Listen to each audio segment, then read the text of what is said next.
58th Annual ISNA Convention.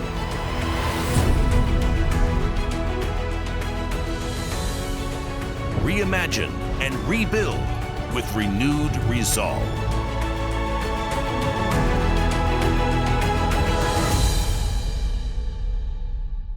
Assalamu alaikum. My name is Dr. Ambereen Nahal. I am a pediatrician and a former chief medical officer, a former Medicaid medical director, and currently getting a mid-career MBA. Just to clarify, I am here as a private citizen and as a humanist, here to introduce you to this session, and I'm very excited, Jazakallah khairan, for your time and for seeking more knowledge on this topic. I do not represent any institution. The intention of this session is to open up dialogue and to be consistent with freedom of speech rather than suppressing anybody's voices. Everybody who will be speaking in their own voice with their own perspective, and I am not going to either condone nor judge what is said, because I think that the American Constitution has a very strong directive around freedom of speech. From my own perspective, I will say that I have led a 14-center institution that was a designated refugee screening center for refugee health, and I have published curriculum in that topic that is open access, again, consistent with freedom of speech, education, communicating. So that is the theme of this. I think a lot of times this is a difficult and contentious topic that a lot of people will try to avoid controversy. And my approach is to have open conversations, because we cannot learn, we cannot improve until we work together. And so I hope, inshallah, that everything that is said is taken in that context and not taken with any other intention. So with that said, thank you for coming to this session. I'm just going to be looking away occasionally just as I read from some notes. So the topic is Global Issues, Palestine and Syria. This is session 5B. And regarding Palestine and the occupied territories, the session will educate the audience about human rights, particularly about documented violations of human rights that are ongoing in the occupied territories. And as you may know from, if you follow me, I am very outspoken about human rights everywhere, including in our own United States. So in that context, we hear about the term of institutionalized discrimination or racism, and in this case against Palestinians who are living under the rule of another country in the occupied territories. This has displaced hundreds of Palestinians, potentially really thousands, as a result of home demolitions and imposition of other coercive measures. Israeli forces, in this case, quite frankly, have used excessive force during the law enforcement of these activities, which has parallels to excessive force in many other countries that we need to be thoughtful about. And has even resulted in deaths of some Palestinians, including young children, in the occupied territories. And in fact, there have been hospitals damaged as well, which is very near and dear to my heart. There is significant evidence that the state of Israel has restricted freedom of movement of Palestinians through checkpoints and roadblocks that can impact, for instance, access to schools or to health services, even for pregnant women. And again, this is something that is not unique to one state, but we are talking about this topic now. And really the importance of freedom of movement in order to access basic human rights and services. There are, various coercive measures used regarding human rights defenders, journalists, and others And, one of the reasons I'm trying to be as thoughtful as possible in how I communicate this is I very much expect that my being here will also result in some blowback. But again, we must have open conversations, and right as I'm recording this, there's a lot of focus on what's happening in Afghanistan. And I think that we must be consistent in our standards, and to make sure that when we care a lot about what happens to women in Afghanistan, we should also care a lot about what happens to women in Palestine or the occupied territories, depending on which historical label you apply. In regards to the unprecedented humanitarian crisis in Syria, the Syrian crisis has been described by some as the worst humanitarian disaster since World War II. The brutal response of the Assad regime in the early peaceful demonstrations by Syrian youth, who were seeking dignity and access to citizenship rights and human rights, has led to displacement of more than half the population. One out of 5 refugees in the world is from Syria, per some reports. More than 600,000 people were killed or injured. What has happened in Syria has caused a global refugee crisis that has been said to destabilize humanitarian services in Europe, and created significant anti-refugee and anti-immigrant sentiments in the United States. It has also fueled Islamophobia, or worsened it. There's been a rise in hate groups and populist political parties throughout the West that are anti-immigrant. Muslims in the US should know more about this catastrophe in order to advocate on behalf of refugees of any origin, particularly now as we look at what's happening in Afghanistan, or other people who have come from places like Somalia, or just a wide range of places of any religious background. And to think about what happens to victims of war as they have to go through refugee camps and destroyed neighborhoods, and then the experience of resettlement and acclimating to a new country. And again, just a shameless plug, I guess, is that I have actually published a curriculum on this. So please do look me up, because I would love to be of service to those who on the medical side are helping to resettle and screen refugees so that they can be healthy. It is my great honor and pleasure to introduce our speakers, whose accomplishments are well beyond the scope of what we can describe here. And I hope that they will reference their own relevant achievements as they speak to validate why they believe or speak on the things that they do. First, I'd like to introduce Mr. Nico Peled, who is an Israeli-American peace activist who has, my understanding, had the tragedy of losing his own child to violence. And as I see it, really speaks from the heart with authenticity in regards to finding collaborative solutions from our joint humanity. Mr. Peled is considered by many to be one of the clearest voices calling for justice in Palestine.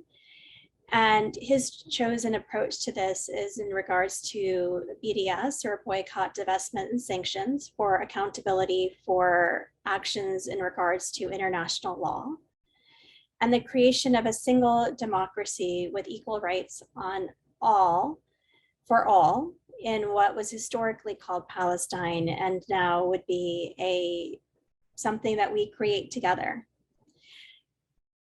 Mr. Peled is also a contributor to several online publications and has been invited to speak all over the world.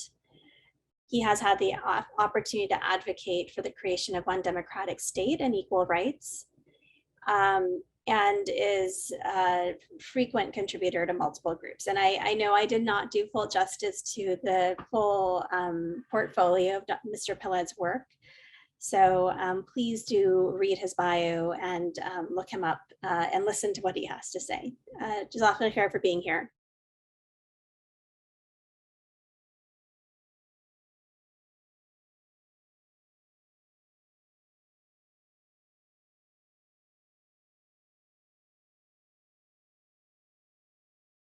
Assalamu alaikum wa rahmatullahi wa barakatuh. It's a pleasure to be with you. Thank you for inviting me to participate in this excellent conference.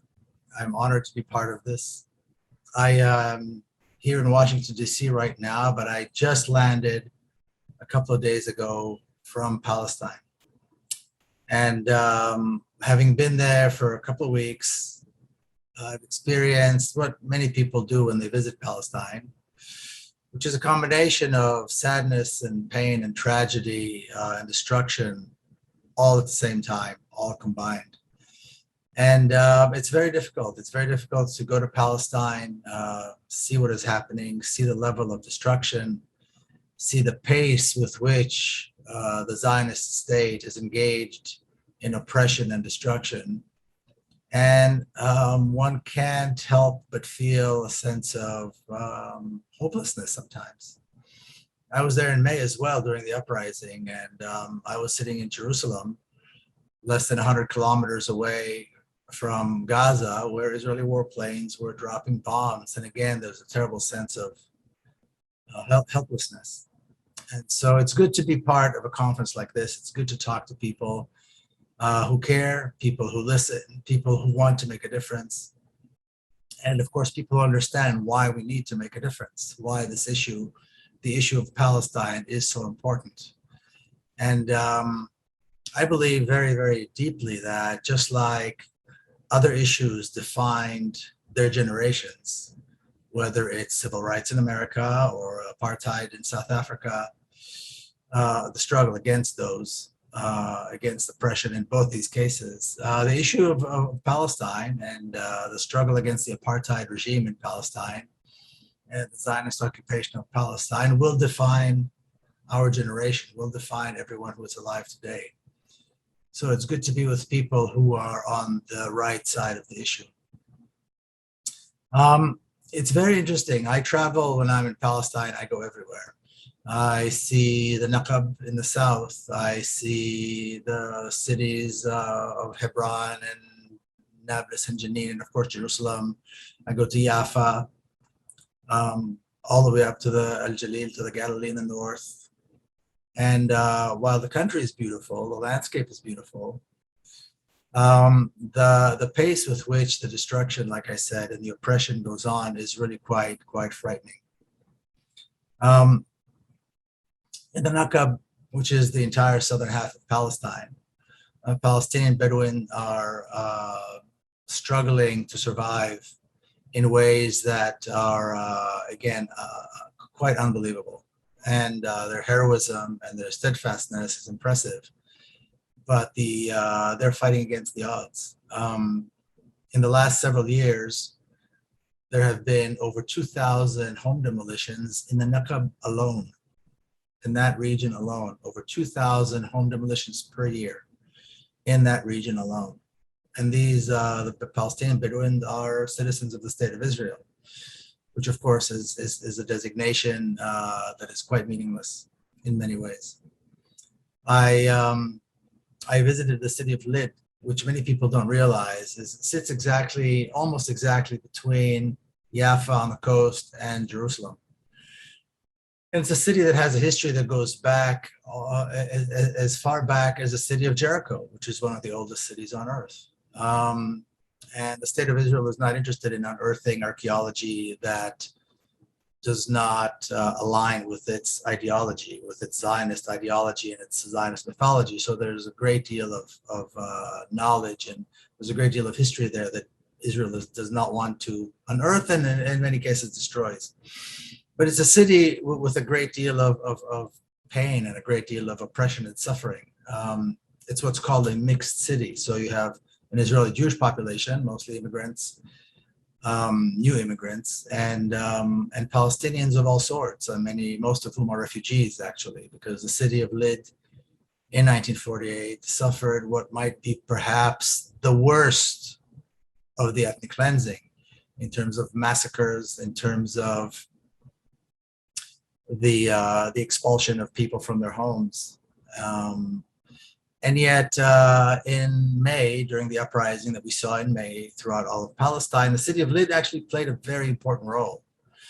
And I met in Lid a very, very brave young Palestinian woman, Fida Shhade, who is actually a member of the city council and has done tremendous, tremendous things and does tremendous work for the people of Lid, and standing against the onslaught of Zionism and Zionist oppression. And there's a new wave in Palestine now of settlers of the most extreme, of the most fanatic type, religious Zionists, as they call themselves, who go and populate and provoke and instigate in cities that are considered mixed cities. So Bir Saba in the south is a city like that, and Lid is a city like that, Ramla is a city like that, and there are several others, of course, Jerusalem. And they have resources that nobody else receives. They are allowed to get away with violence that no one else is allowed to get away with. Hundreds of them came in May to the city of Lid, armed and ready to fight and ready to kill Palestinians. And it was really quite horrible. And the Palestinians in Lid stood up, and many of us saw the wonderful picture of a Palestinian actually taking out an Israeli flag from a flag post and installing a Palestinian flag. And so these are the sights and sounds of Palestine. I met with young Palestinians who are children of friends of mine. In other words, a whole new generation of Palestinians who have been arrested, who have been detained, who have had to withstand enormous amounts of torture. In one case, the son of Yad Burnat, who's quite well known, has dedicated his life to peaceful resistance, peaceful popular resistance.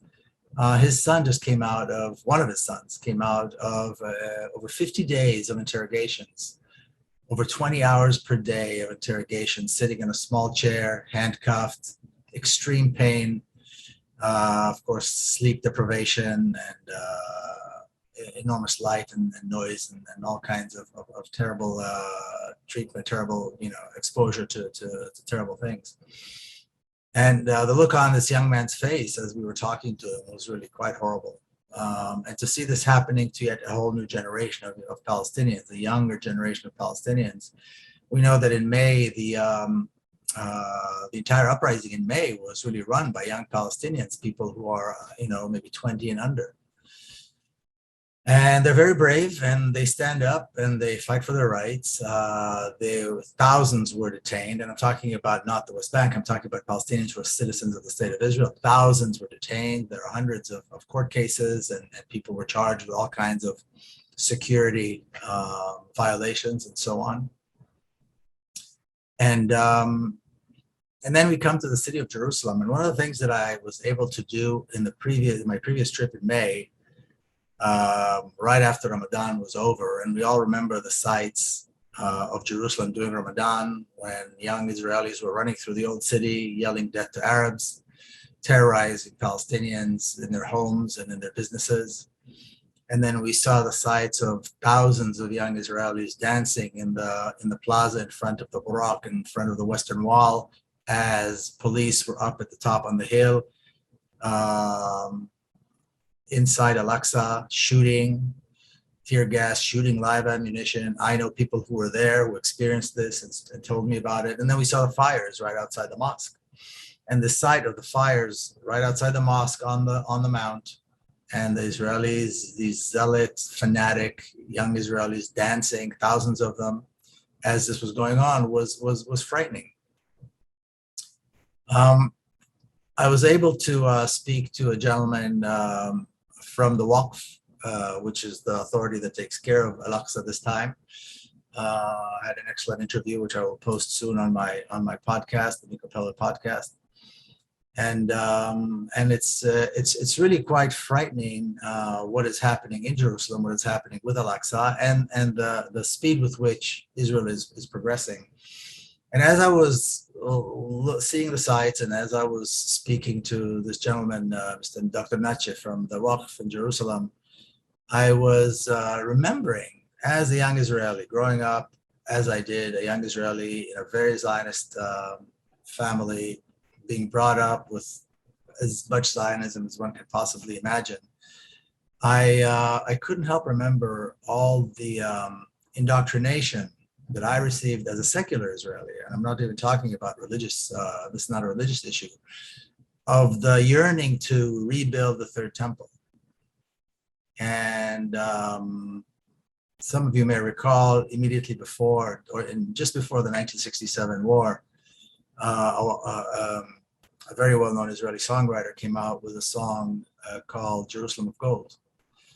And I believe it was not a coincidence that it came out just weeks before the invasion of the West Bank and the occupation of East Jerusalem and the Old City. But she talks about the Temple Mount, nobody going up to pray. She talks about the cities, the plazas in the Old City being empty, the marketplace having no one to shop. In other words, she's describing this empty old city with no one there. And finally, weeks after that, of course, the Israeli forces came in and took it.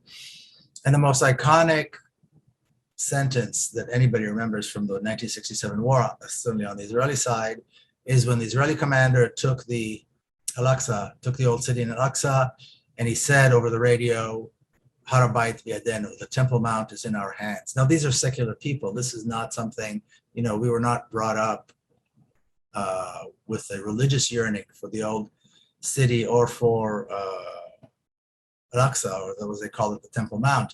But it became a national symbol. And the reason this is dangerous is because it is not only a small faction of fanatics that is wanting to see the destruction of Al-Aqsa and wanting to see the rebuilding of this, what they call a temple, but this is something that goes beyond the religious fanatics. This is something that has been bred and taught even to secular Israelis who really have no connection to the Temple Mount or to praying or anything like that. But it's become kind of a national yearning, as a national symbol, as though Israelis will never quite have reached their goal until such time that the temple is built.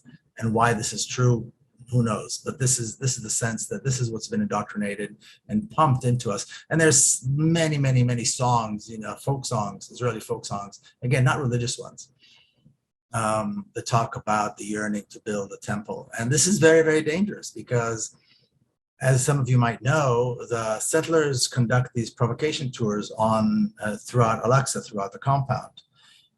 When I was there in May, I actually participated and wanted to see what it was like, and it was quite frightening. They go from place to place, they pray. It's about an hour tour. And whereas when they began 20 or 30 years ago with these tours, it was considered a joke. It was considered nothing serious. There may be 10, 20 people going on these tours. In the last few years, there have been 50, 60, 80,000 people each year going on these provocation tours. And they're intended only to provoke. They're intended to create a sense to instigate and to create a sense that this actually belongs to Israel, it belongs to the Jews. And there's this yearning to destroy what has been really one of the most iconic images of Palestine, certainly of Jerusalem, and one of the most important sites in the whole world, not only the Muslim world, but in the world at all, which is the Dome of the Rock with the beautiful Golden Dome and the Al-Aqsa Mosque.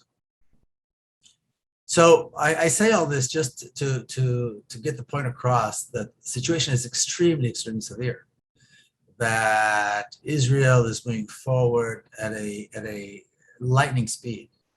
And there's nobody there really to protect Al-Aqsa. There's nobody to protect Jerusalem. There's nobody to protect Palestine. And there's nobody to protect Palestinians. I spent a day with friends in Hebron, in the old city of Hebron, Palestinian friends, of course. And I saw the army practicing, among the olive groves in Tel Rumeida, which is a beautiful hill overlooking the old city of Hebron.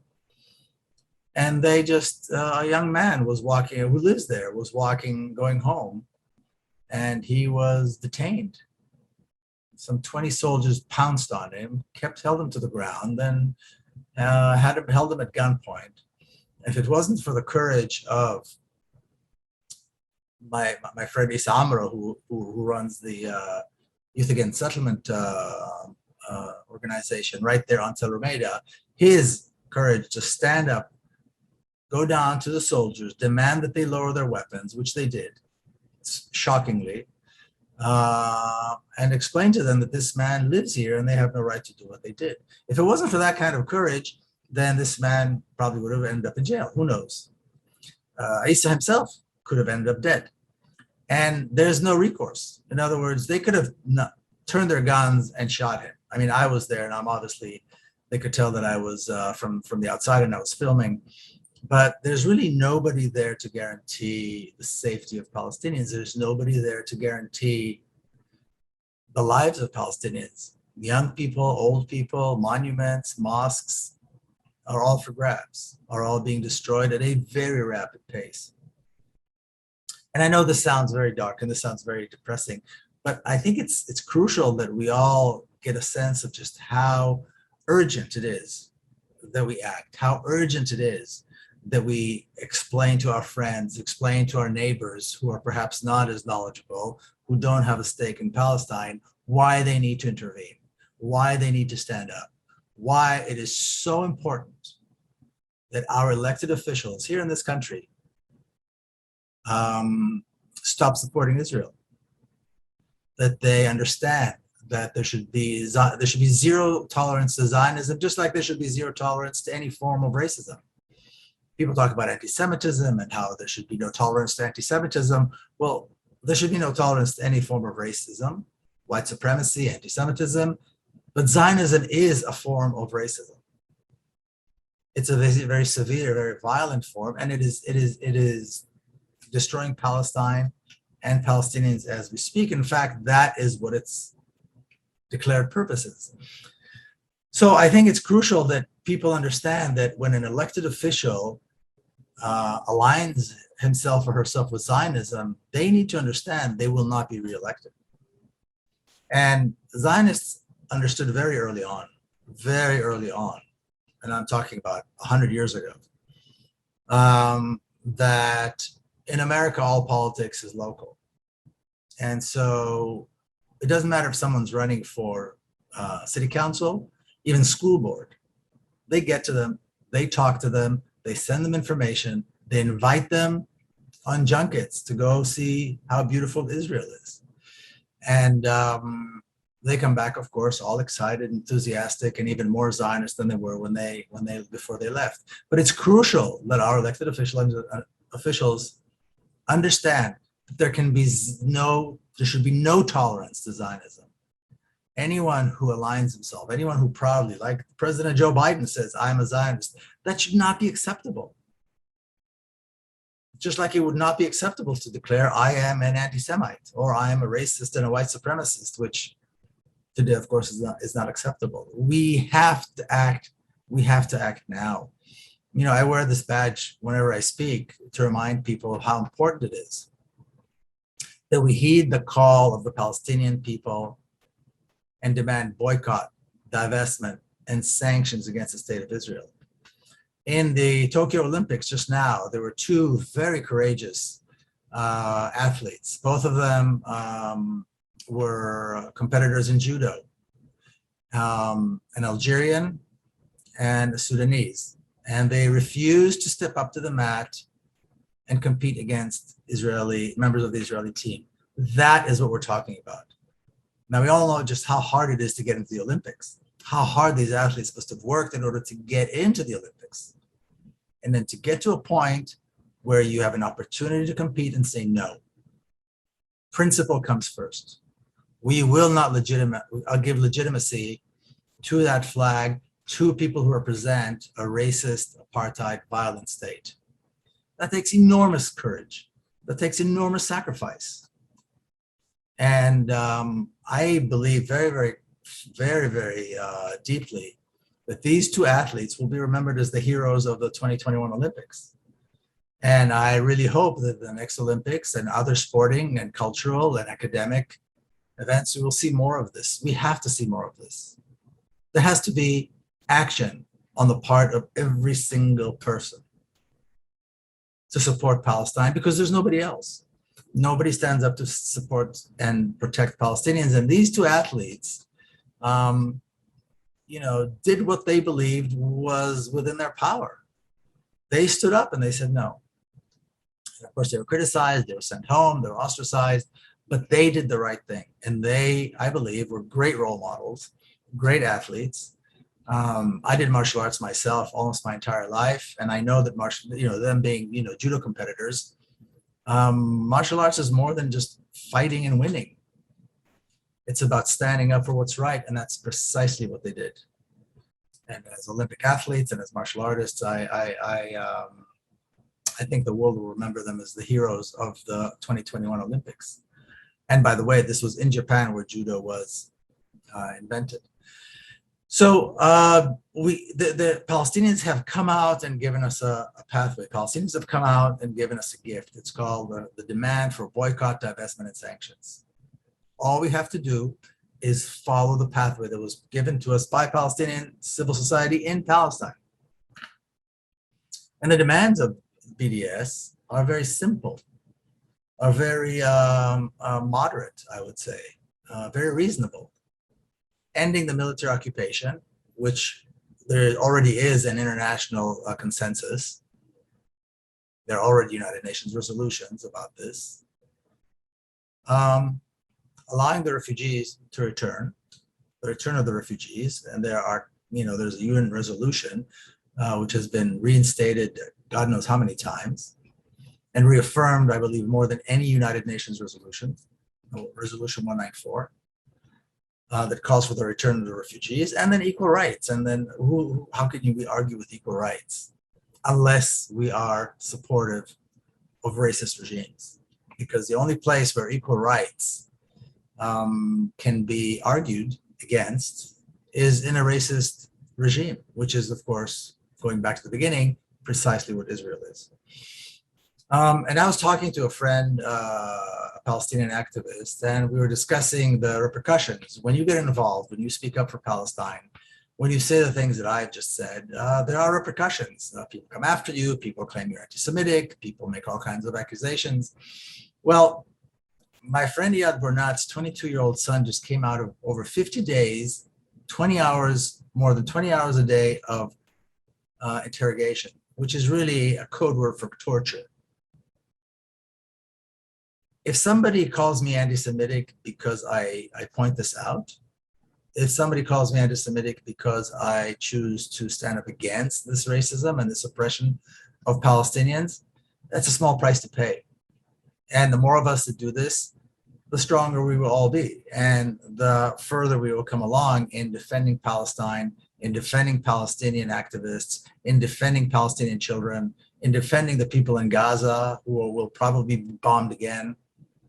And it's great that people come out and protest after Israel bombs Gaza, but really what we need to be doing is we need to make sure that there is not another bombing. Over 200 people were killed in May in Gaza from Israeli bombing. The protests that came after that made no difference to them. They were killed. The destruction was done. The trauma for the children, the trauma for the families who survived has already been done. We need to stand up and to step up to prevent the next assault, to prevent the next arrest, to prevent the torture that's coming up inevitably for more Palestinian young Palestinian activists, and to protect Jerusalem and to protect Al-Aqsa.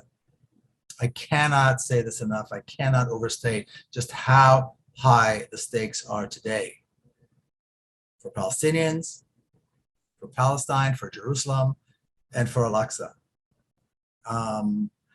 So I want to encourage everyone to do more. Like I said, when I was in Palestine just now, I met with this wonderful young woman, Fida Shahada from Lit, and she said she was optimistic. And she's in one of the most difficult places in Palestine where the oppression is horrible, where the violence against Palestinians is ongoing, where the settlers are coming in and pushing Palestinians out at a huge rate, where the mayor of the city is really works for the settlers. And by the way, Lid is, the Palestinians of Lid are citizens of the state of Israel. And she was optimistic. She was optimistic because she saw how Palestinians united and rose, and really rose as a single people, as a single nation during the month of May. And she believed that that was a beginning of something new, of new activism, of new hope. So if she can be hopeful, then of course I must be hopeful, and we must all be hopeful. And to me, being hopeful means defining what hope looks like. Hope must look like a free Palestine from the river to the sea, with equal rights, with a right of return, with the fall of the Zionist racist regime, and a new, optimistic, hopeful future for Palestine. Thank you very, very much for having me. And let's all do everything we can. Free Palestine. Thank you. I would also like to introduce our speaker, Dr. Zahir Salul. Dr. Salul is a senior advisor and past president of the Syrian American Medical Society, or SAMS. He is the founder of American Relief Coalition for Syria and a coalition of 14 humanitarian US-based organizations working in Syria. He has led SAMS to be one of the most important relief fund advocacy organizations, providing medical relief to Syrians and Syrian refugees. Currently, he leads SAM's global response to address the refugee crisis in Europe and provide medical relief in disaster areas. Dr. Salul is a leading advocate for the Syrian refugee crisis, and he has written several influential articles on the impact of the Syrian crisis on patients, healthcare workers, and public health. He has been awarded the Chicagoan of the Year Award for his humanitarian work in Aleppo and has received the Dr. Robert Kirshner Award for Global Activism by Heartland Alliance Covier Center in 2017. He's an associate clinical professor at the University of Illinois in Chicago, and he's a practicing physician in pulmonary and critical care medicine. So please thank you for being here. I thank our speakers for being here. We're very pleased to hear what you have to say. And again, I will speak on behalf of the speakers that a lot of times when people speak, they are speaking for themselves as individuals, may or may not be, depending on what they choose to represent, may or may not be representing all of their institutions. And most likely are speaking as an individual. And again, I'm very pleased to have these individuals here. Really both bring tremendous background and expertise, and thank you. Jazakallah khair.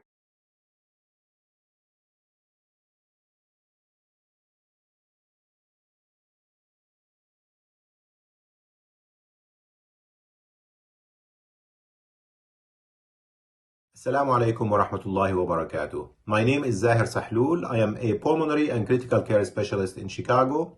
I am also the president of MedGlobal, which is a medical humanitarian organization that is building resilience in disaster region by supporting healthcare workers in countries like Yemen, Lebanon, Palestine, Syria, Iraq, Pakistan, Bangladesh, Sudan, and Colombia and Venezuela and the United States. We believe in a world without healthcare disparity.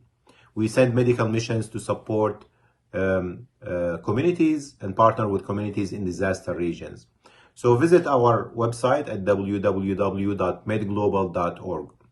Today I'm going to do things differently. I'm going to present a set of slides about the beginning of the Syrian crisis. It is very important for all of us to understand these crises in more depth, because I believe that most of us know only a little information about what's going on in countries like Libya or Syria or Afghanistan now, with the current refugee crisis and the disaster that is unfolding in front of our eyes. And it is very important to understand more. We were asked by the Quran, by our Prophet, to care about people who belong to Islam and also to people in general. So it is important to care about what's going on in other regions. When you have an earthquake in Haiti, Muslims should be the first ones who respond to the earthquake in Haiti. When there's a disaster or war in Afghanistan, we should be the first one who advocate on behalf of the people of Afghanistan. When there is a disaster in our backyard here in the United States, like COVID, we should be the first ones who respond to these disasters. And mashallah, we have very generous and compassionate community, but we need to do more. What I have witnessed, and many of us in the Syrian American community in the last 10 years, that when it comes to advocacy in particular, Muslims are not as active as when it comes to donations. In order to advocate on behalf of people, you need to know more about what's going on in that country, in that community. So I invite you to look at the next slides. It's about 20 minutes, and you can look also at this presentation on YouTube. There's 3 presentations about the Syrian crisis. The title is Syria That Has Changed the World. And you can share it also with your friends and community members. Invite Syrian Americans to speak about the Syrian crisis to your masjid, to your school.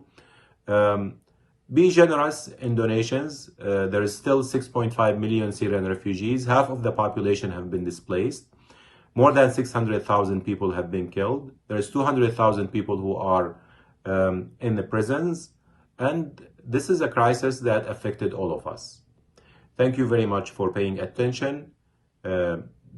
Care about what's going on in the rest of the world, and pray for the people of Syria and for the people who are suffering everywhere. Jazakumullah khairan. This is the title of the presentation, The Syrian Crisis That Changed the World, which I believe that I hope that you can be convinced by the end of this presentation that what happened in Syria was not only contained in Syria, but also it affects the whole world, including the United States. And I'm not saying that just because I'm Syrian American, but because I believe of what the consequences of the Syrian crisis were in a scale that it affected the way that we look at the world, our sentiment toward refugees and immigrants, and also changed the politics in many countries, including the United States. By the way, you can communicate with me through Twitter, and this is my Twitter handle, Sahdul. You can send me an email. You can communicate also through the website. So I'll start with this quote, which is, I think it is very true, which I'm quoting Princeton scholar Philip Hitti, who mentioned, that's quote from the 1950 or so, that Syria is the largest small country on the map, microscopic in size but cosmic in influence, encompassing in its geography at the confluence of Europe, Asia, and Africa, the history of the civilized world in a miniature form. So Syria is as small as a country on the map, but it is located in a place that is very important and strategic in terms of geography, and also because of its history, it's very important, and also because of its influence on an important region, which is the Middle East. A few years ago, Richard Stern, who is the head of World Vision, wrote this article, which is Why Syria Needs an Earthquake. The theme of this article that Americans in general are not paying attention to the worst or greatest humanitarian crisis in decades because of 3 reasons. He called them the 3 M's. Each M stands for a letter. The first M stands for man-made. This is a man-made disaster. It's a war.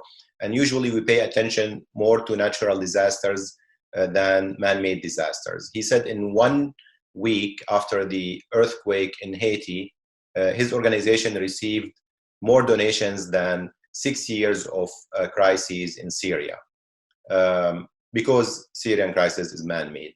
The second M stands for mind-boggling. It's very complex, and we tend to look at crises as very simplistic ways, you know, the villains and the victims. So if the situation is complex, we tune out. So that's the second M.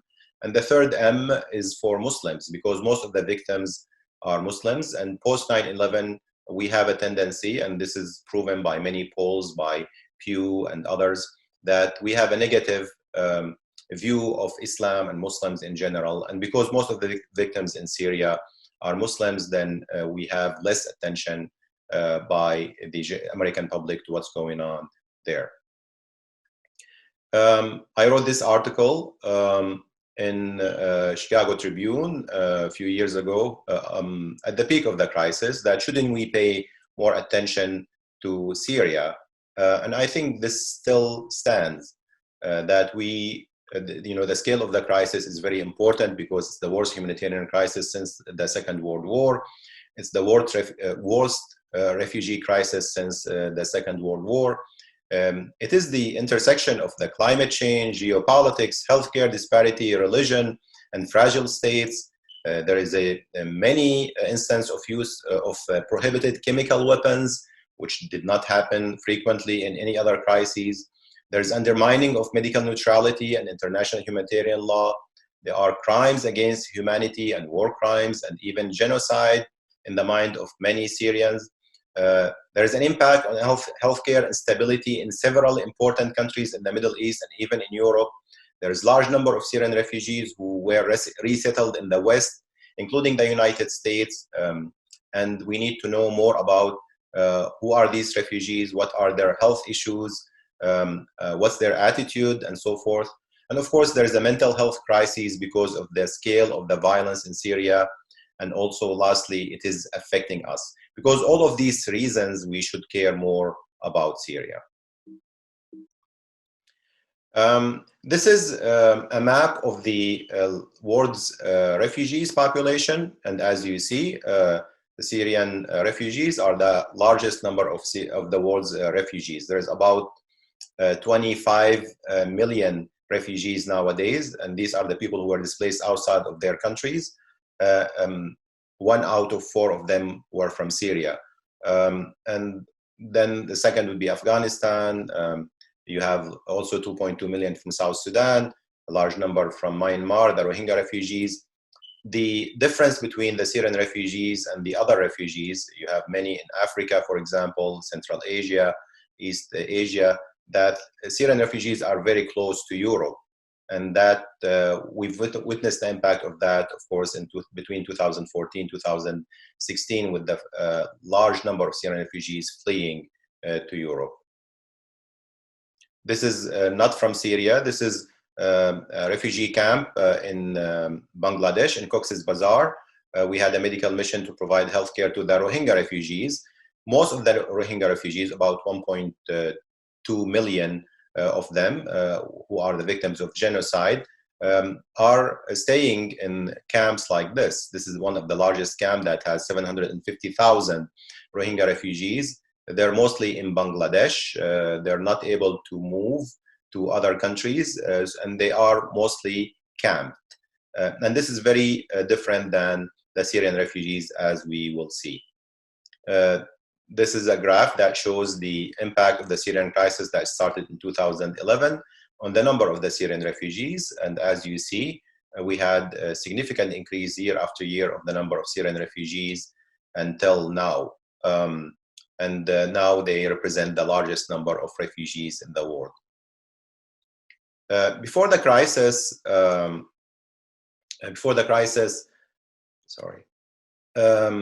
Syria, of course, is a very historic country. It's the cradle of civilization. It's quite diverse country, 31 ethnic and religious groups. Majority in terms of religions are Sunni Muslims, but also we have significant minorities in terms of religious affiliations, including the Alawite, the Christians with different denominations within the Christian faith. Of course, the first church in Antioch near Syria, and there's a significant historic Christian sites in Syria. Of course, we have also significant Druze community in Suwaida in southwest of Syria, and also mainstream Shia community.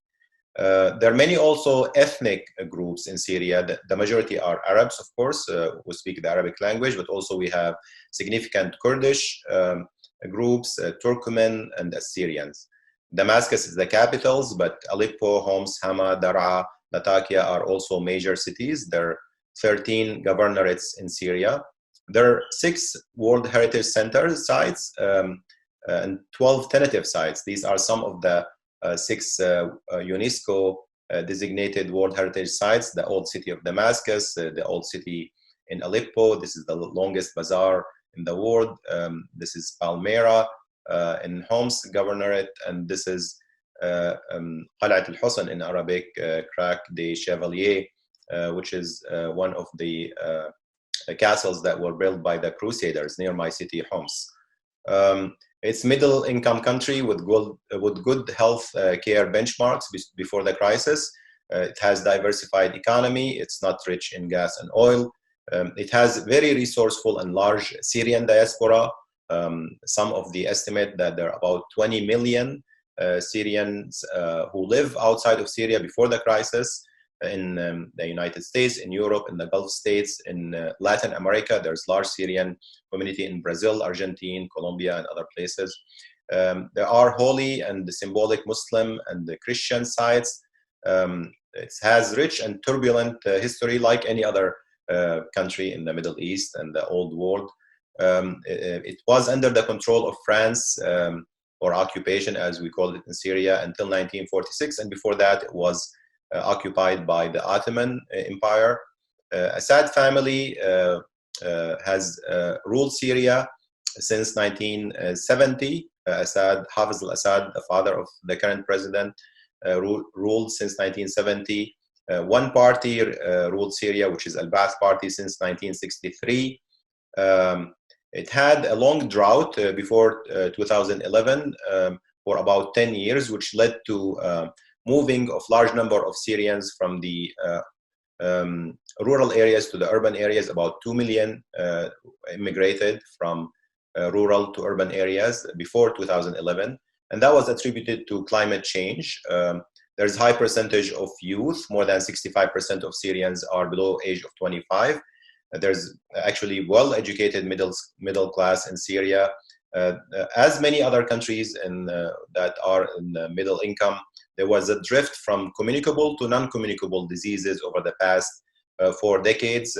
But it has one of the highest smoking rate in the region, low spending on healthcare by the government. But in spite of the low spending, we had good healthcare benchmarks. The age expectancy is about 76 years in 2011. Shortage of mental health professionals even before the crisis. Coronary artery disease accounted for more than half of the mortality in Syria before 2011. But as I mentioned, we had good basic healthcare benchmarks, including vaccination rate, morbidity and mortality, and neonatal and women healthcare in general. In 2011, March 15, we had demonstrations in Syria as part of the Arab Spring. People who are actually in the beginning quite diverse and peaceful went to the streets demanding for freedoms and democracy. They wanted to get rid of the regime that ruled Syria for more than 40 years, and they believed that the regime is corrupt and had very poor governance policy that led to high rate of joblessness, and especially among the youth, and they wanted more freedoms. And they've witnessed what happened in Tunisia and Egypt and Libya, and they wanted the same thing in Syria. And it's a little bit more complex than that, of course. So when you have demonstrations in the street, it reflects complex factors, including poor governance, as I mentioned, lack of freedoms. The Assad family reigned for more than 40 years, corruption, joblessness, young population. There were some sectarianism in Syria that was fed by many of the social media outlets and also the media outlets that promoted sectarianism between the Sunnis and the Shia. The Iraqi war had led to also worsening of this sectarianism. There's quick urbanization and controlled population growth. There's this ideology of jihadism and Islamism, which also was there, and the social media and other medias have promoted this extremist ideology. Historic event in Syria happened in 1981 when Hafiz al-Assad, the father of the current president, committed a massacre against the civilian population of the city of Hama, which led to the slaughtering of 20 to 40,000 people in over a couple of weeks. And this is still very fresh in the memory of many Syrians. So they associated the regime with extreme brutality. Of course, global warming and drought, the Iraqi war that has led to the recruitment of jihadists by the Assad regime, sending them to Iraq to fight our troops, and then they came back to Syria and were put in the prisons. The Arab Spring, as I mentioned, the democratization in Europe, social media, I would say that the demonstrations would not have happened in Syria without social media. Many of the demonstrations were promoted through Facebook, through Twitter, through YouTube, and that led to the young people especially going into the street. President Obama's speeches gave hope to the young people in the region that the United States will not support dictators and authoritarian regime, and they will support the aspirations of the people for democracy and reforms. Of course, you have also the complex area and geopolitics where you have several countries that wanted to dominate the region and exert its influence on Syria and the region through Syria, including Iran, Turkey, Russia, the United States, of course, Israel, Qatar, Saudi Arabia, and Hezbollah, and especially in Lebanon, which was allied with the Assad regime.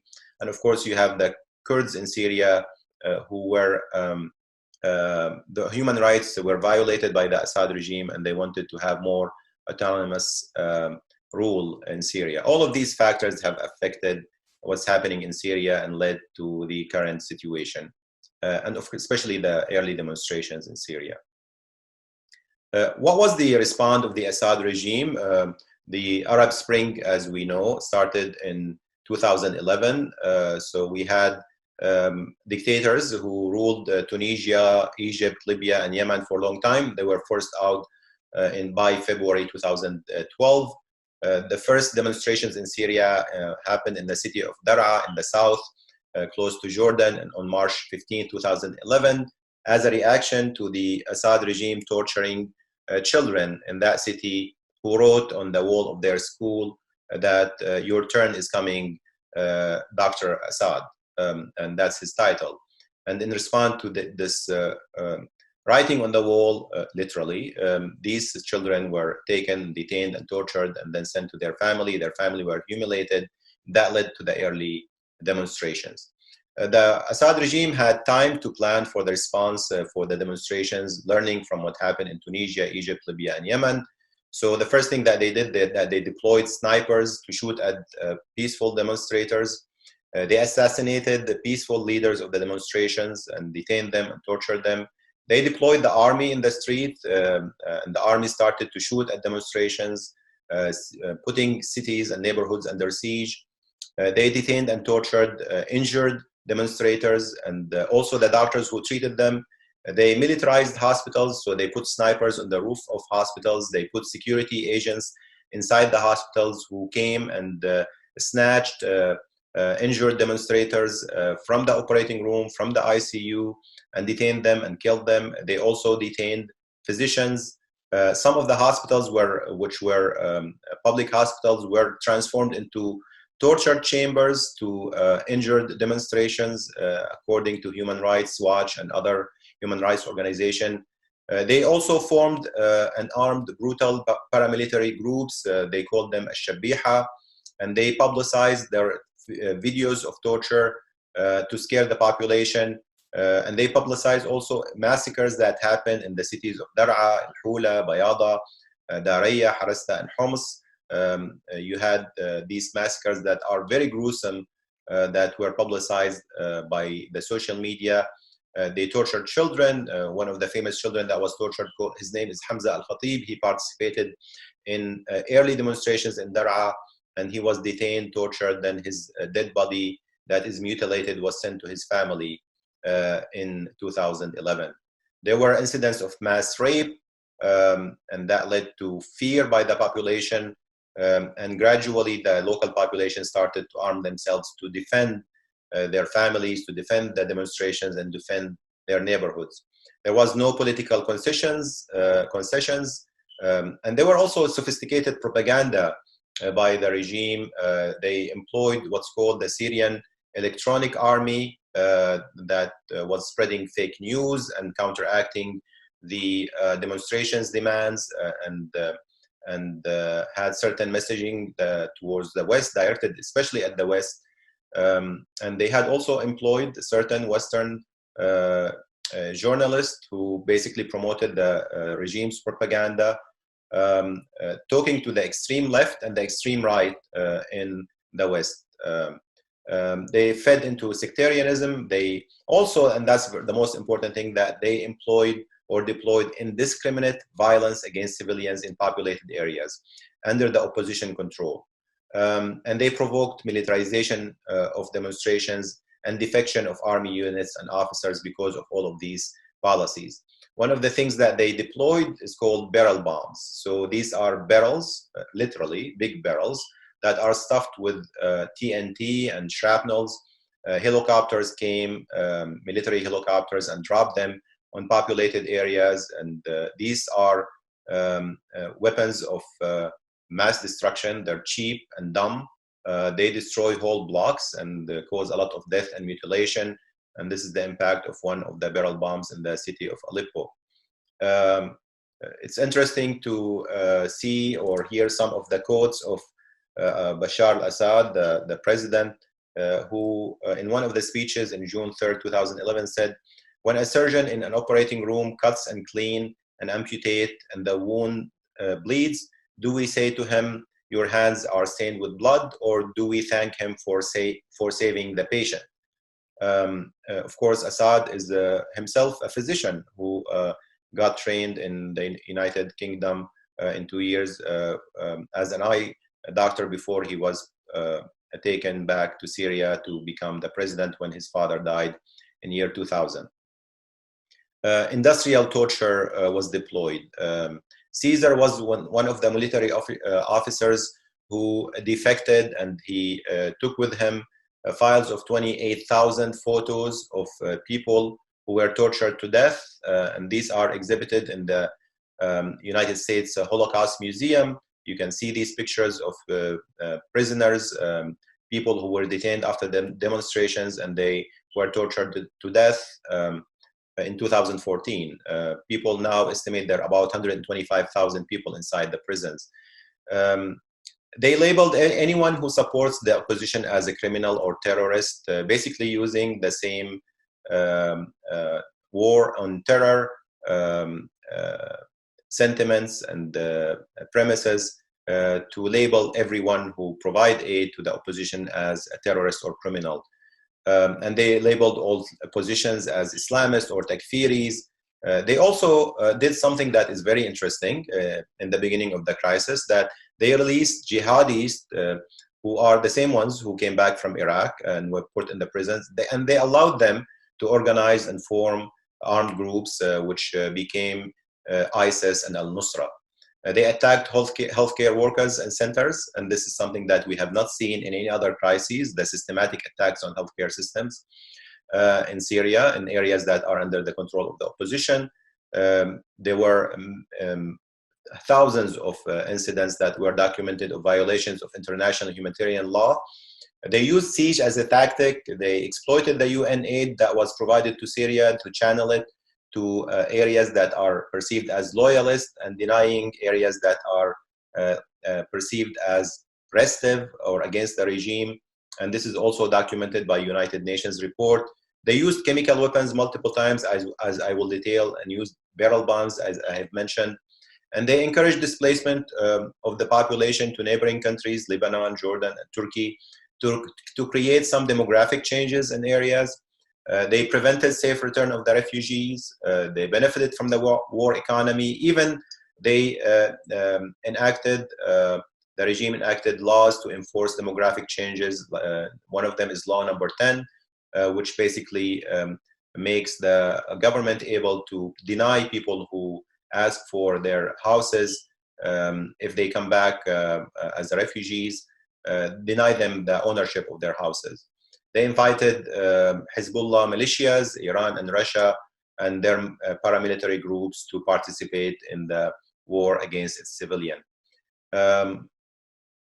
As we see, this is part of the siege in Mukhayyam al-Yarmouk camp, which is Palestinian camp in Damascus. The area was put under siege by the Syrian army, and this is when the United Nations tried to provide one of the humanitarian aid.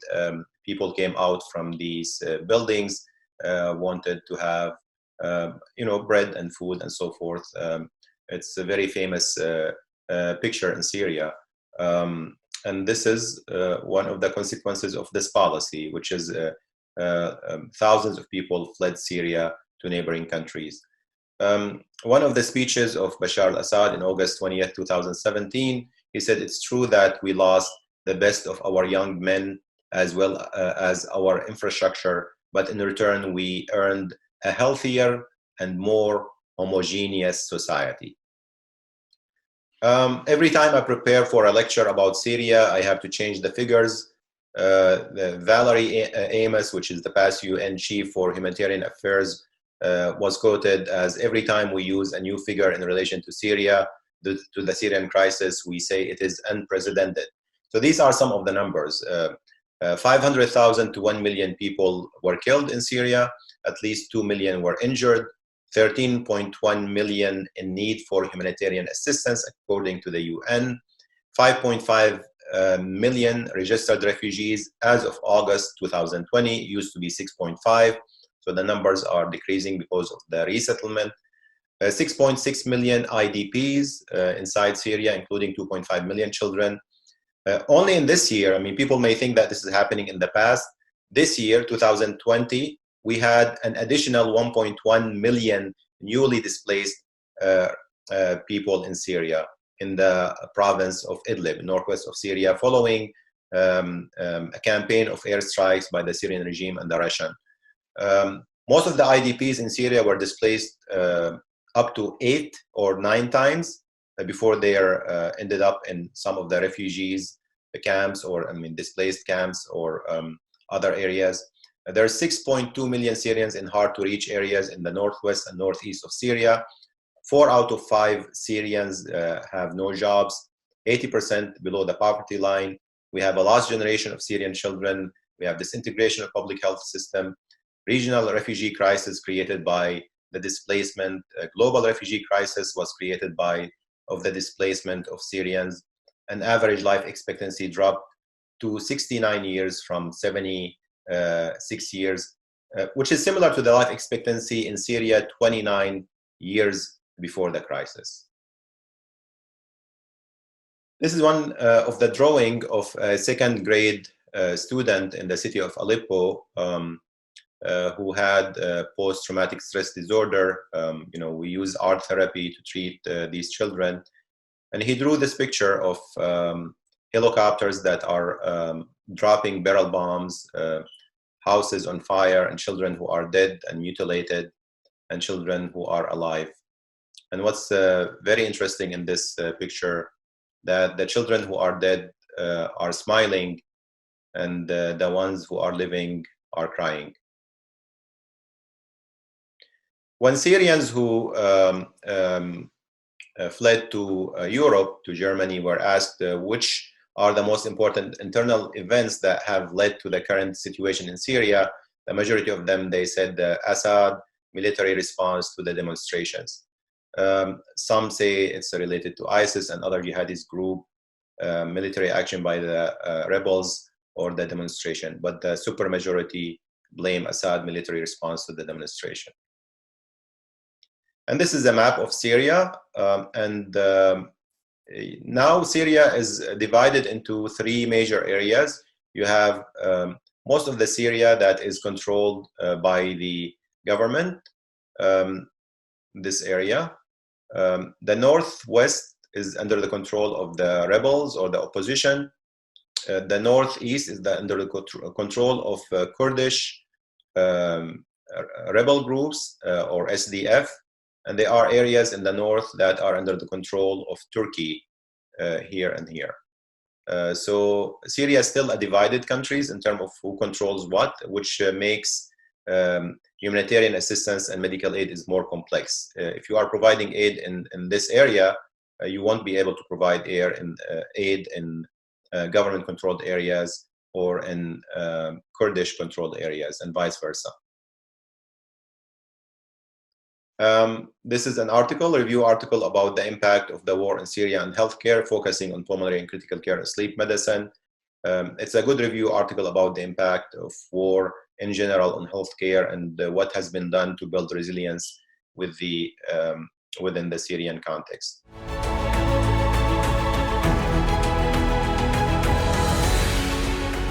Welcome to the 58th Annual ISNA Convention.